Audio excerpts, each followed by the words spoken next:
जगामध्ये आज सर्वत्र हिंसाचार, युद्ध, दहशतवादी हल्ले अशा प्रकारची सूड भावना आणि युद्ध चालू आहेत.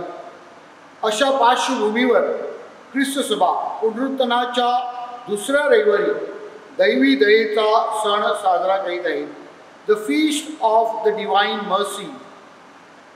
दया, मर्सी हा परमेश्वराचा सद्गुण आहे. सगळ्या धर्मामध्ये आपल्याला या सद्गुणाविषयी पाहायला मिळते. God is compassionate and merciful. अशा या परमेश्वराचा अनुभव आपल्या प्रत्येकाला यावा यासाठी प्रभू येशू ख्रिस्ताने त्याचा दैवी दयेचा नवेना सुरू करण्यासाठी संत फॉस्टिनाला आमंत्रित केले. 1930 मध्ये सिस्टर फॉस्टिना तिला दर्शन देऊन प्रभू येशू ख्रिस्ताने दैवी दयेच्या नवेनाविषयी आपल्याला शिकवण दिली आहे. आणि जो कोणी हा दैवी दयेचा नयना करील त्याला परमेश्वराच्या दयेचा, क्षमेचा अनुभव येईल असं आश्वासन प्रभू येशू ख्रिस्ताने आपल्याला दिलेलं आहे. आणि म्हणूनच आजच्या दिवशी या दैवी दयेच्या नवेनाविषयी आपण चिंतन करूया. आजच्या शुभवर्तमानामध्ये आपण पाहतो की प्रेषित घाबरले होते, भयभीत झाले होते. त्यांनी स्वतःला बंद खोलीमध्ये जणू काही बंद करून घेतलं होतं. अशा पार्श्वभूमीवर प्रभू येशू ख्रिस्त त्यांच्यामध्ये उपस्थित राहतो आणि त्यांना आशीर्वाद देतो, त्यांना शांतीचा वरदान देतो. आणि प्रभू येशू ख्रिस्त त्याद्वारे त्यांना सांगतो, माझ्याकडे पहा, माझ्यामध्ये जे व्रण आहे, हाताला जे खेळ ढोकल्याचे व्रण आहे त्याकडे पहा. हे जे व्रण आहे हे आपल्या सर्वांच्या पापांचे प्रतीक आहे. जणू काही आपली पाप प्रभू येशू ख्रिस्त आपल्याला दाखवत आहे आणि त्याद्वारे आपण पश्चाताप करावा म्हणून आपल्याला आमंत्रण करीत आहे. परमेश्वर आपल्याला बोलावत आहे. जेव्हा आपण त्याच्या पायथ्याशी येतो, जेव्हा त्याच्या चरणाशी येतो आणि आपल्या पापाबद्दल कबुली करतो, पश्चाताप करतो आणि ती पापं पुन्हा न करण्याचा प्रयत्न करतो, तेव्हा आपण दैवी दयेमध्ये वाढण्याचा अनुभव घेण्याचा प्रयत्न करतो. सेंट थॉमस ॲक्विनिस दैवी दयेविषयी बोलताना आपल्याला सांगत आहेत, what is mercy? Mercy means to be in communion with the other in their suffering. म्हणजेच दुसऱ्यांच्या दुःखामध्ये, दुसऱ्यांच्या वेदनेमध्ये दुसऱ्यांच्या बरोबर असणे आणि त्यांना त्यांच्या वेदनेमध्ये संवेदनशीलता दाखवणे. To be sensitive to the other म्हणजेच दया. आणि ह्या दयेचा अनुभव घेणे, दैवी दयेचा अनुभव घेणे म्हणजेच परमेश्वर आपल्या बरोबर आहे याचा अनुभव घेणे.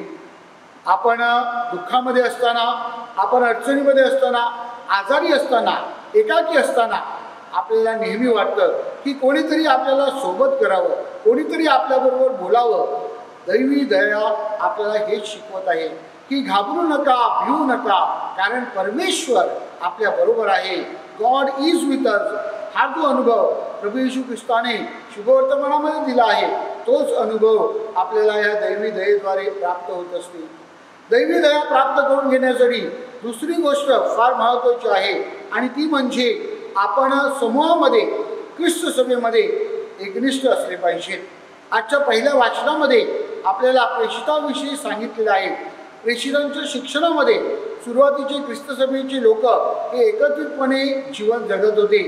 ते आपलं सगळं प्रेषितांबरोबर वाटून घेत होते.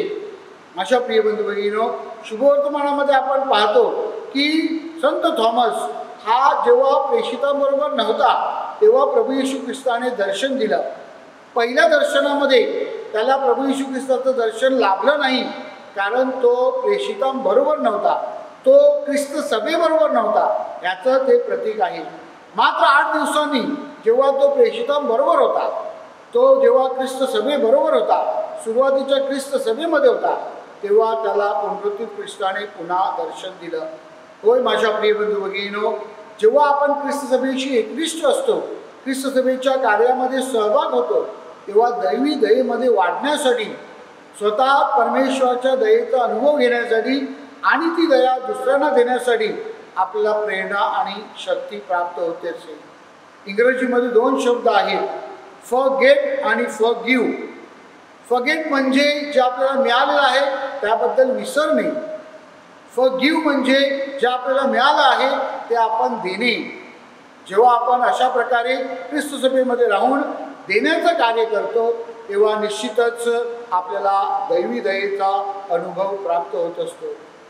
शेवटी माझ्या प्रिय बंधू भगिनीनो, संत थॉमस आपल्यासाठी आदर्श आहे. त्यांनी एकदा त्या दैवी दयेचा अनुभव घेतल्यानंतर त्यांनी कबूल केलं, जाहीर केलं की ख्रिस्त, पुनरुत्थित ख्रिस्त हा मसीह आहे, हा तारणार आहे, तो प्रभू आहे. आपण देखील जेव्हा परमेश्वराच्या दयेचा, कृपेचा अनुभव घेऊ तेव्हा निश्चितच आपण देखील कबूल करू की प्रभू हा तारणार आहे. मात्र त्यासाठी आपल्याला दैवी दयेच्या चित्रामध्ये जी प्रार्थना आहे, एक वाक्याची प्रार्थना आहे, फार प्रभावी अशी प्रार्थना आहे. ती प्रार्थना म्हणजे Jesus I trust in you. हे प्रभू, माझी तुझ्यावर श्रद्धा आहे. ही प्रार्थना जणू आपल्या जीवनाचा भाग झाला पाहिजे. आपल्या दैनंदिन जीवनामध्ये आपण ह्या प्रार्थनेचं जेव्हा आचरण करू तेव्हा निश्चितच दैवी दयेमध्ये वाढण्यासाठी आपल्याला कृपा आणि शक्ती प्राप्त होईल. आज दैवी दयेचा सण साजरा करीत असताना परमेश्वराच्या कृपेचा, क्षमेचा, प्रीतीचा अनुभव आपल्या प्रत्येकाला यावा. आपल्या ज्या काही दुखणं आहे, वेदना आहेत, घाव आहेत, ते सगळे भरून जावेत. दैवी दयेने आपण आपलं नूतनीकरण करावं आणि त्याद्वारे दैवी दयेचे साक्षीदार होण्यासाठी to be missionaries of the divine mercy आपल्याला प्रेरणा आणि कृपा लाभावी, शक्ती प्राप्त व्हावी. म्हणून आजच्या दिवशी विशेष प्रार्थना करूया.